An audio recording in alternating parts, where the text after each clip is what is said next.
भारो असां सदाऊं गॾु रहियासीं। असां बि इन जेको कुश्तान जी अवाम आहे उन सां MP MNA असांजे सभिनी सां ज़्यादतियूं कयूं आहिनि। इहो कोन त रुॻो ख़ाली हिते कयूं, पर सॼे कुश्तान जो इहो हाल आहे।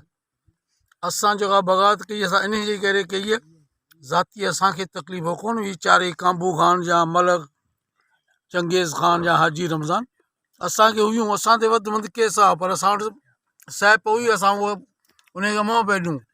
पर जॾहिं राज सां थी पाणी पीअण लाइ न आहे, ॿार लाइ स्कूल न आहे, पढ़ण लाइ रोड न आहे, बिजली न आहे।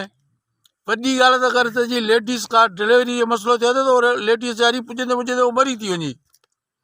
त बाक़ी असांखे ॿियो को हितां MP MNA जा जेके हिते 60 साल खां हुकुमरान रहिया आहिनि उन्हनि छा कयो आहे, कहिड़ो कारनामो कयो आहे जंहिंजी असीं वाज़े वाखाण करियूं त बाबा असांजी का हुन सां ज़ाती दुश्मनी कोन्हे।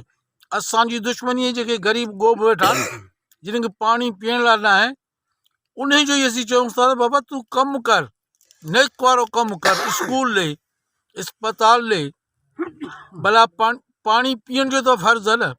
काफ़र बि पाणी कोन थो बंदि करे, अगरि एतिरा वसाल हुन वटि आहिनि त हिते पाणी जो बंदोबस्तु करे, को माण्हुनि खे ख़िदमत करे।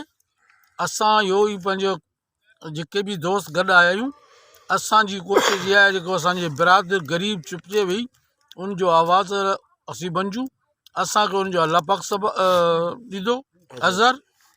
बाक़ी असां ॿारनि सां गॾु आहियूं, इनशा अल्लाह जेका बि असांखां थींदी त असीं आवाज़ ज़रूरु उथारींदासीं। हींअर असीं पावर में को बि कोन्हे, बाक़ी असीं हड़ा वड़ा असीं ॿधियल आहियूं दोस्तनि सां।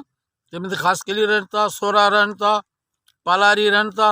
पालारी बि असांजी बिरादर जा आहिनि, ख़ासि केली रहनि त उहे असांजा पंहिंजा आहिनि। असां मोए जीअरे गॾु आहियूं। जॾहिं बि आवाज़ु ॾींदा असां 3 ॼणा जेके आया आहियूं, ॿिया दोस्त असांजा न आया आहिनि, असीं हाज़िर आहियूं। जंहिं टाइम बि हुकुम कंदा इनशा अल्लाह पुॼंदासीं।